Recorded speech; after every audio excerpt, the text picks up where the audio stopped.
Among today's internet users, it's unlikely to find someone who has never attempted to take a selfie. Millions of such images flood social media feeds. Most often, these photos depict a cheerful individual against a picturesque backdrop, surrounded by a group of friends, or proudly alone, showcasing to followers what they're currently doing. Amanda Taylor, a young 24-year-old woman, captured a selfie after committing a terrible crime. Amanda aimed to demonstrate to the whole world that she felt no remorse, and to this day, regrets nothing.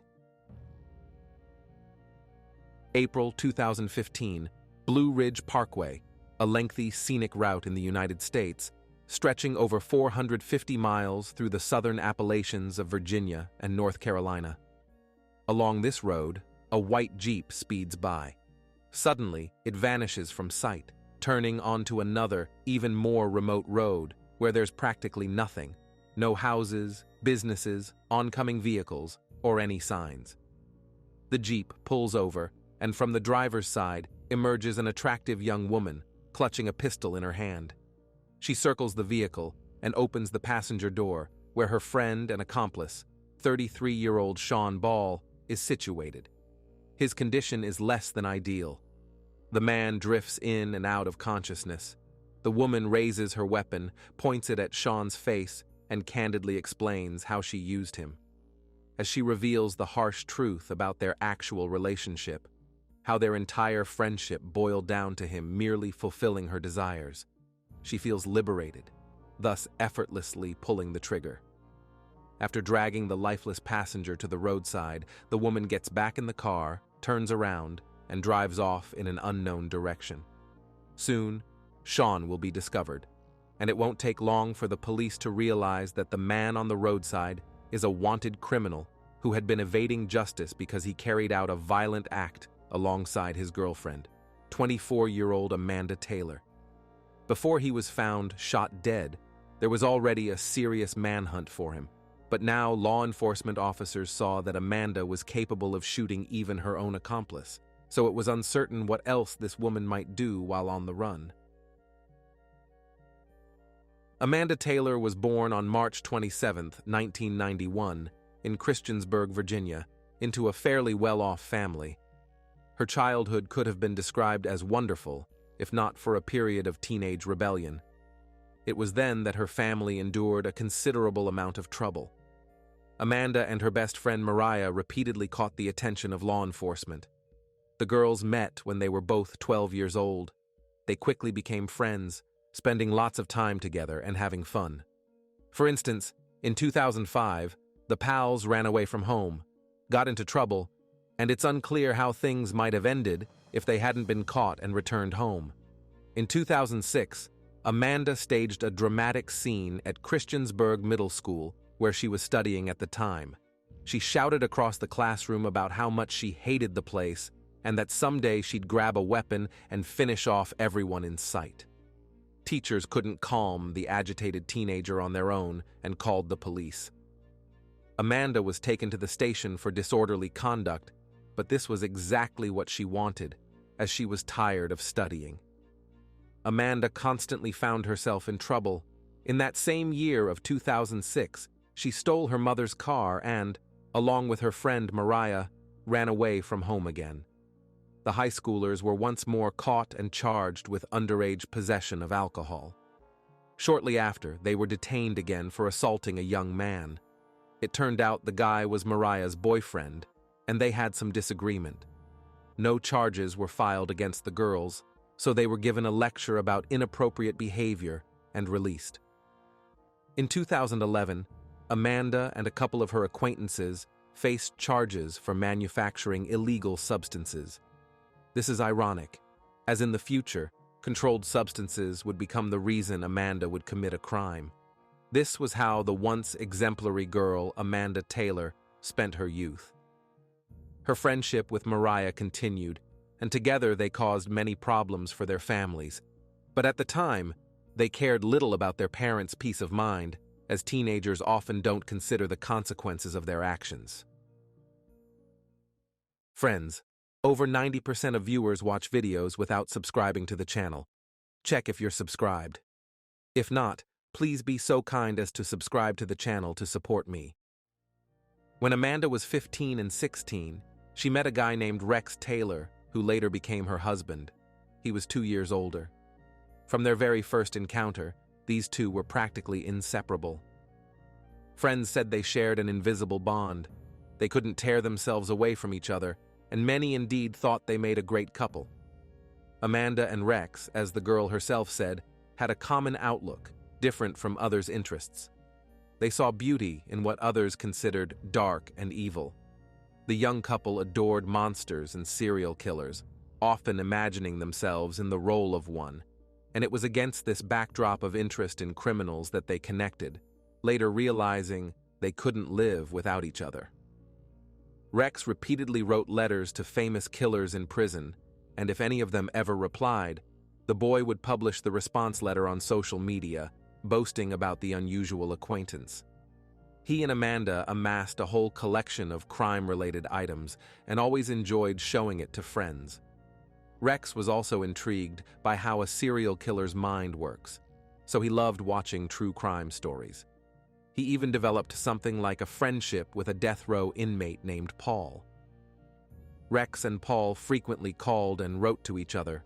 Rex changed his social media nickname for his new friend, shared life stories with him, and in early 2014 gave an interview discussing their strange friendship. While still in high school, Amanda became pregnant. It's challenging to become a parent at such a young age.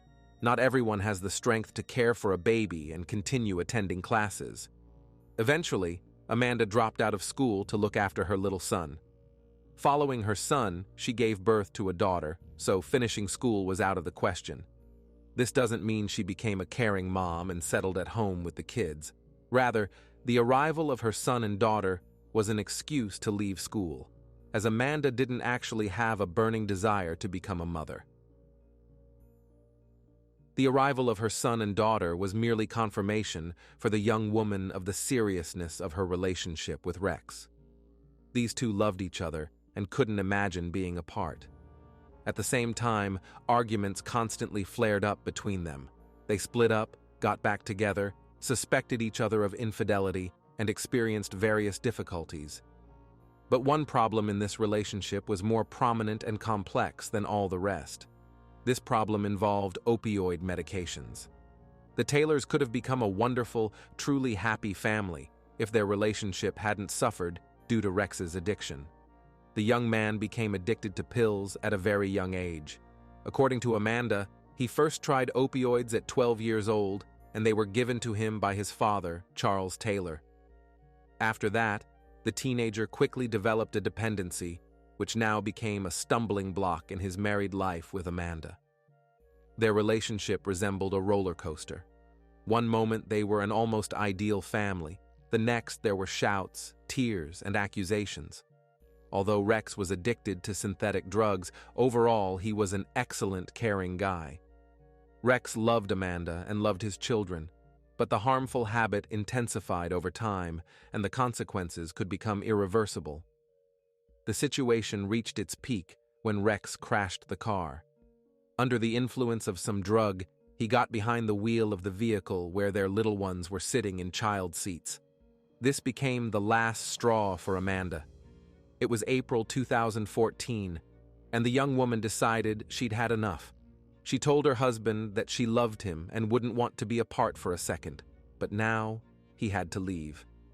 Amanda was ready to take him back at any moment, as soon as he decided to quit the pills.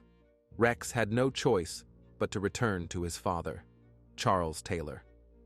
The day before, Amanda had talked to her father-in-law and asked him to help cure Rex. She urged him under no circumstances to give the young man prescription medications. The woman wanted them to be able to become a normal family again. In reality, it turned out that Charles's home was the worst place Rex could have gone. Father and son together popped pills and had fun like friends. The elder Taylor lived with his elderly, paralyzed father, who was prescribed medication. Rex helped Charles around the house and in return received his dose. The young man used more and more each time, his addiction intensifying. If he missed even one dose of pills, his entire body would start aching and he'd feel nauseous. As Amanda later admitted, Charles Taylor, her father-in-law, wasn't a bad person. He was kind to her and treated her children, his grandchildren, well. But he didn't care at all about what was happening to his son Rex. Instead of trying to help the young man recover and overcome his addiction, he supplied him with drugs. Although acquaintances considered the 59-year-old man to be kind and generous, he enjoyed a good reputation in the community. Amanda asked Rex to leave in early April 2014, and by the end of the month, Rex was dead. Their little son was supposed to celebrate his 7th birthday that day. The boy waited in vain for his dad to come. Charles Taylor found his son Rex hanging in the shed. The young man had taken his own life. The saddest part was that Amanda's friends, Mariah and Johnny, were the first to learn that Rex was gone. They lived next door to his grandmother. And that morning, the elderly woman meeting them on the street near the house shared the tragic news. Mariah immediately called Amanda to confirm that the grandmother had told the truth and to express condolences. But it turned out her friend didn't even know yet that she had become a widow that day. Amanda promptly dialed Charles's number and heard the bitter truth about her husband. The inconsolable woman lost her composure and fell into hysterics, unable to stop. From that day on, Amanda Taylor would never be the same. Her world changed in an instant, as if she herself had died the moment she learned that her beloved Rex was no longer in this world. Amanda would have followed her husband without a second thought. But she still had unfinished business in this world. Her best friend, Mariah, was with her that day to make sure Amanda didn't do anything foolish. She and Rex had been together every day for 8 years and only separated for a month due to his addiction. They had split up over trivial matters but knew their hearts were bound forever. They had 2 beautiful children and even shared the same birthday. It's impossible to imagine the emotional trauma and guilt that accompanied Amanda. All her pain and anger from losing her beloved turned against his father. Amanda blamed Charles for Rex's death due to the pills, and Charles, in turn, accused his daughter-in-law of leaving the young man during the most difficult period of his life, when his son needed her most. Charles showed up at Rex's funeral with a gun, looking for her, so Amanda couldn't even properly say goodbye to her husband. Rex had been battling depression and drug addiction. This struggle had lasted for a long time. If Charles hadn't supplied his son with pills, everything could have gone a completely different way. Any addiction is a disease, and the choice to treat it or not always remains with the patient. Rex chose controlled substances, knowing he would lose Amanda and the children in this case. He couldn't bear it and took his own life. The widow couldn't calm down for a long time. She didn't just grieve, she nurtured and cherished her anger. According to Amanda, it was Rex who taught her to take others' lives. This desire arose in her after his death, and she simply couldn't overcome it. Rex's interest in criminals and serial killers was passed on to Amanda. So everything this young woman did later was just a reason to make her late husband proud of her. Amanda insisted that Rex was her motivation in the scariest moments. Incidentally, the death row inmate Paul, whom Rex had befriended, reached out to Amanda after Rex's death and sent her $1,000. So the woman also considered Paul a wonderful guy and family friend, despite the severity of the crime he had committed. The shared interests of Amanda and Rex regarding various maniacs and killers affected the woman more significantly. Her favorite video was one where teenagers brought weapons to school and started shooting. Most internet users get chills from these images, but Amanda found them entertaining. One thing was clear. The darkest thoughts had taken root in Amanda's mind, and she was heading towards something bad. But nothing was done to stop her. Once, she and Rex had been obsessed with a movie about maniacs, and imagined how they would continue the series of crimes started in the film. But fate didn't give them such a chance. and Amanda decided that since Rex was no longer around, she would need a new partner. The woman's choice fell on Sean Ball. Sean rented a room from Mariah and her husband Johnny. In fact, he lived in the basement of their house. The man had long been in love with Amanda and was ready to do anything for this woman, but she wasn't interested in him at all. Amanda simply used him. When she gave him a drop of her attention, she then demanded much more from him in return. Amanda liked that she could control Sean and keep him around for convenience. On March 27, 2015, Mariah, Johnny, and Sean were hanging out with Amanda because she had a celebration. The young woman was marking her 24th birthday. This day was really tough for her, as it was the first birthday in 8 years that she spent without Rex. She and her husband had shared the same birthday, so her friends tried their best to distract her, make her relax, and even have a little fun. Everything seemed to be going well until Amanda decided she wanted to visit Rex. Mariah and Johnny immediately realized this was a bad idea. They knew the young woman was in a poor emotional state and that visiting her husband's grave would only worsen the situation.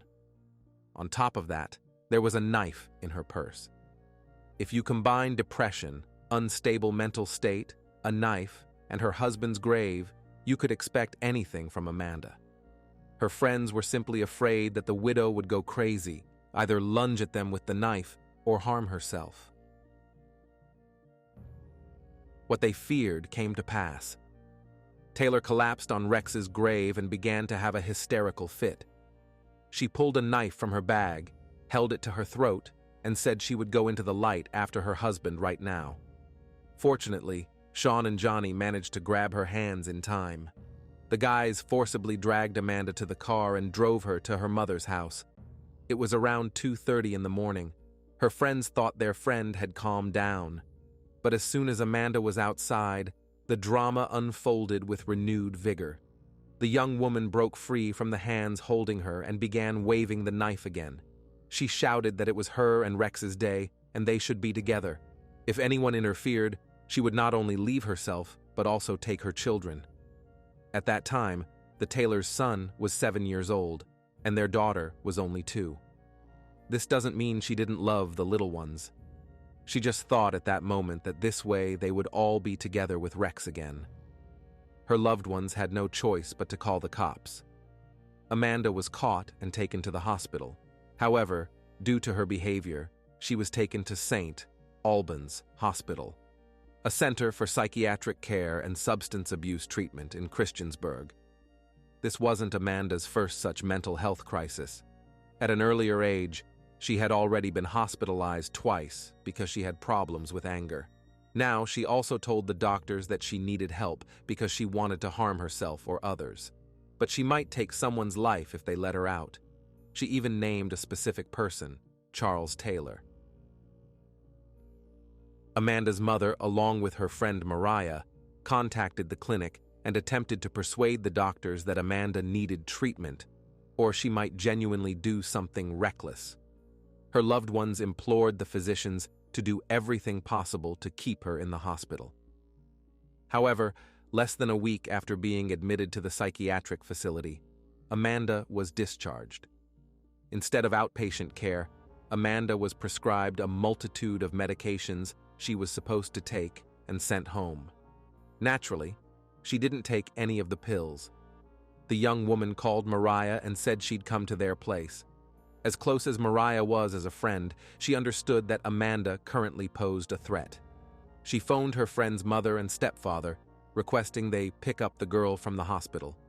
But the parents weren't planning to let her stay at home either. During their daughter's time in the clinic, they had spoken with social services and obtained custody papers for Amanda and Rex's children. The only option left was to ask Sean Ball, who was infatuated with Amanda, to look after her for a while. Considering what Amanda had been through, feeling abandoned by everyone and even having her children taken away, it's not surprising that an ill-conceived plan formed in her mind. Obsessed with Amanda, Sean eagerly rushed to meet her. He left in the middle of his workday just to be near this woman, but this collaboration brought nothing but harm and pain. When Mariah learned that Sean and Amanda were planning to go somewhere, she tried to warn her neighbor that it could lead to trouble. But the guy assured her that he and Amanda would just drive to his parents' house and come back. On April 2nd, 2015, Sean Ball and Amanda spent the night in a motel, and on April 3rd, they indeed headed to Sean's parents' house to collect some clothes and belongings. His mom later said that the young people were in excellent spirits. Amanda seemed like a nice enough girl to her, although they barely interacted. After the couple left the house, Sean's stepfather discovered that 2 pistols were missing from the gun safe. The man noticed the disappearance by chance, as the drawer wasn't fully closed. Apparently, Sean had taken the weapons and hadn't completely shut the cabinet door. Afterward, the young people set out to carry out the plan they had devised together. Since Mariah had taken away the knife Amanda had been waving around on her birthday, Sean bought her a new one, and this weapon was later used in the commission of a horrific crime. On April 4th, around 9:30 p.m., a woman named Ruth, who was Charles Taylor's neighbor, Amanda's father-in-law, entered his house to check on Rex's paralyzed grandfather. Moments later, she bolted outside and frantically dialed emergency services. Ruth informed the operator that upon turning on the living room light in her neighbor's home, she saw blood. The initial investigation into Charles's death progressed relatively slowly, as law enforcement had few leads to work with. They began checking Charles's acquaintances, but couldn't find anyone with a motive or intention to harm him. That same evening, a phone call came through at Amanda's mother's house. It was the call no mother ever wants to receive. Amanda was calling. She apologized to her mom for everything she had ever done, expressed her love, but said she had to do something terrible. Frightened by this call, the woman couldn't understand. They had seen her daughter that morning, gone to the supermarket with her and Sean to buy Easter baskets for Amanda's children, as Easter was the next day, and now she was calling and saying strange things. Mom begged her daughter to return home to Christiansburg and promised to take care of everything, but Amanda refused, explaining that she and Sean were planning to drive to Pittsburgh. This wasn't the only call Amanda made that evening. She also phoned her mother-in-law, Rex's mother, Melissa, and said she had done what she needed to do. Melissa started urging Amanda to think about the children and not do anything foolish, to which the young woman replied that she probably wouldn't ever be able to see her children again. In fact, Melissa already suspected what Amanda was talking about. She pleaded with the girl to surrender to avoid harming anyone else, only to hear a chuckle on the line and the phrase that if the police tried to detain her, Amanda would start a shootout.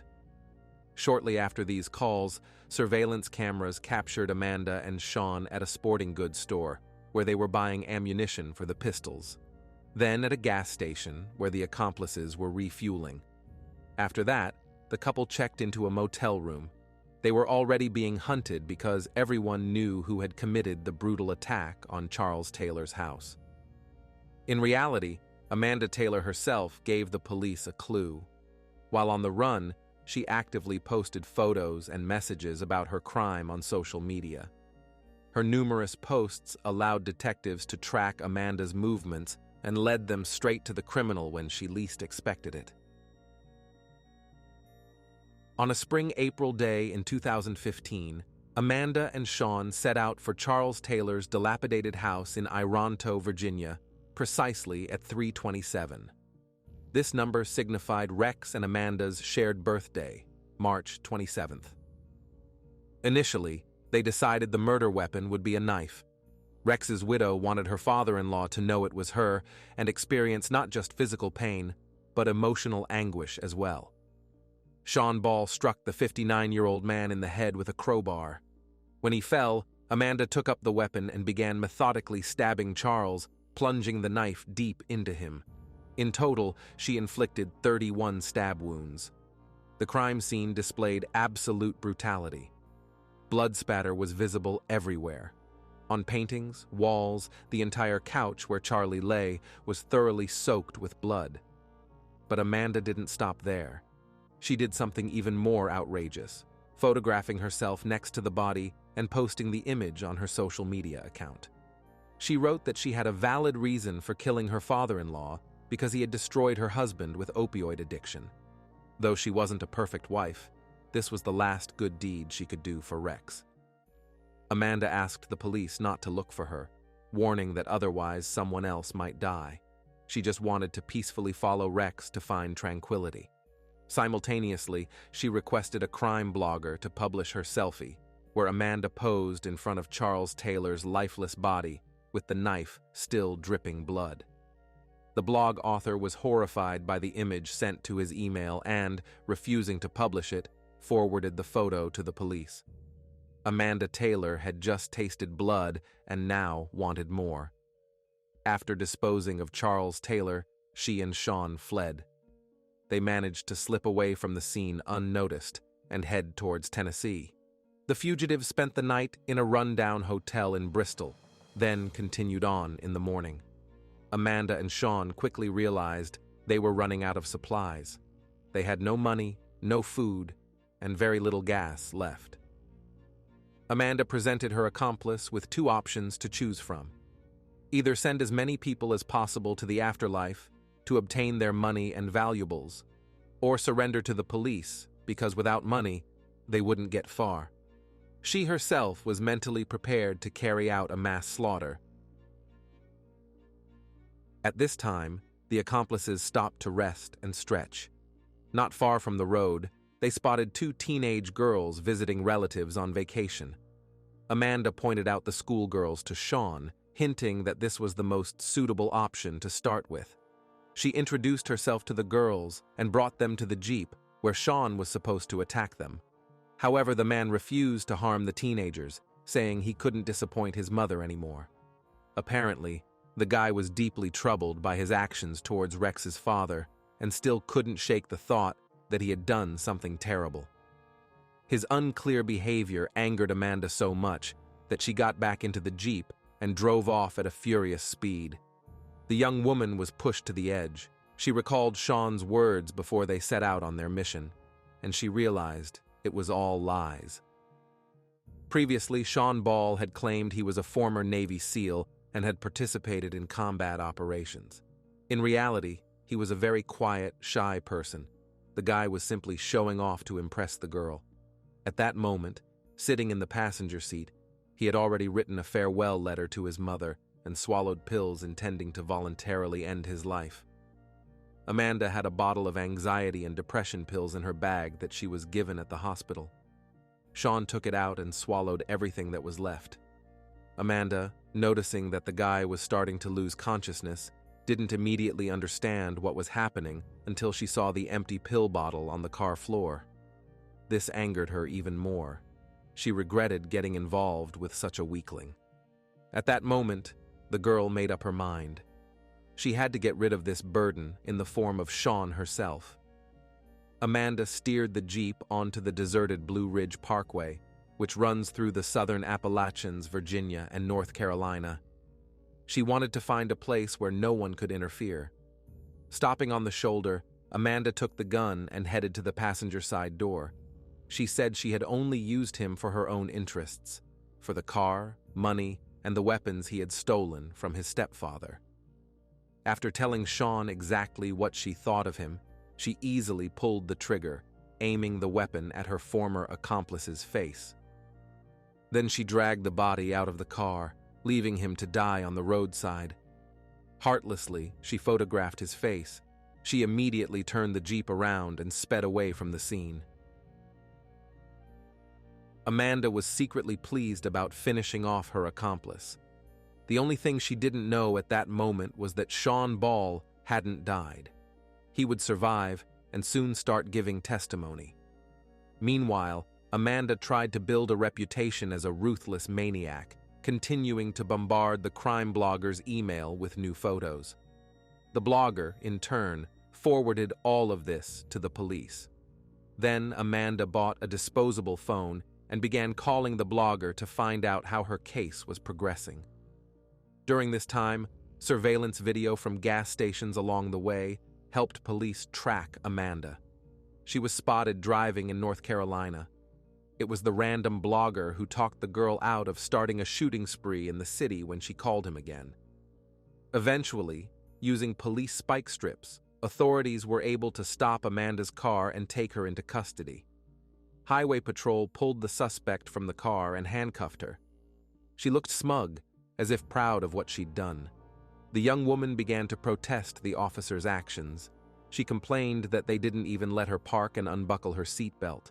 They just grabbed and dragged her out in the middle of the road. The criminal demanded respect for herself. In the interrogation room, Amanda also acted as if she didn't care about anything. She sipped a non-alcoholic drink and twirled a strand of hair around her finger. She waived her right to remain silent and confessed to killing Charles and Sean. When Amanda was informed that her accomplice Sean was alive, she deflated a bit.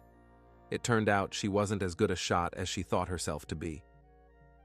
The bullet had gone right through the guy's jaw, causing him to lose consciousness from pain, but without inflicting any serious long-term damage.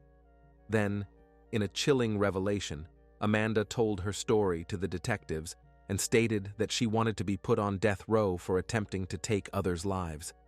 But when it came to formal charges, she didn't plead guilty to her father-in-law's death. In this case, she faced a trial, which was exactly what Amanda wanted. She desired to become popular and get the opportunity to tell the whole world about her crimes. The defendant recounted that for the first time since her husband's death, she felt extremely happy while stabbing the screaming Charles. She was glad to simply unleash all her pent-up hatred, anger, and negative emotions on him. Amanda compared the sensation of her father-in-law's violent demise to a joyful memory. Finally, Amanda stated that she had absolutely no remorse for what she did to Charles Taylor. She had done what she had been planning since the first moments after Rex's passing. Stabbing Charles in the heart was as thrilling for her as her first ride on a roller coaster. The jury needed only 30 minutes to find Amanda Taylor guilty of intentionally taking Charles Taylor's life. The woman was sentenced to life in prison. The judge called Amanda the embodiment of evil, which she very much enjoyed. Sean Ball recovered and made a plea deal in exchange for 60 years in prison, which will be suspended after 41 years from the deal's conclusion. He remains behind bars at a correctional center in Craigsville, Virginia. While Amanda is in prison, her best friend Mariah manages all her social media accounts. She also, along with her husband Johnny, helps take care of the Taylor's son and daughter. Rex's mother, Melissa, expressed that it was very difficult for her to hear Amanda and others accuse her son of being the reason the widow committed the crime. The woman said that her son, despite all his flaws, was a kind, attentive, and caring guy. Melissa was very close to Rex. The night before his death, she spent 4 hours with him. He complained about feeling a bit confused in his life, but was in a good mood overall. This made it even harder for the mother to come to terms with Rex's death. She even sought psychological help. Several years have passed since the crime, yet national crime shows still repeat the horrific details of this case. Amanda Taylor has long been serving her sentence in a correctional facility, but for Rex's mother, the horror of the crime hasn't ended. The constant attention and misinformation about her son, spread by the convict, haunts her every day. Rex's mother says that because of Amanda's words, many consider her son a bad person. But in reality, this isn't true. Melissa insists that Amanda's stories contain many lies and fabricated facts, which she invented solely to justify her own misdeeds. Other relatives of Rex said that Rex loved his father and would never have allowed his death to be so horrible, nor would he have let his wife take up arms. But not everyone who is fascinated by crime genres becomes a criminal. Apparently, for Amanda, this unusual interest turned into an obsession. Recently, Amanda Taylor appealed her conviction and lost. She says she plans to appeal her verdict to the Supreme Court if necessary. Evidently, life as an inmate isn't as joyful as the young criminal had imagined. When a loved one passes away by their own choice, there's a desire to find someone to blame. Many don't entertain the thought that it was the deceased's personal choice. Amanda Taylor decided to punish the potential offender with her own hands, for which she condemned herself to a life behind bars and deprived her children of a mother. This is the end of the story. Like the video and leave your thoughts in the comments. This was Jeremy. See you soon.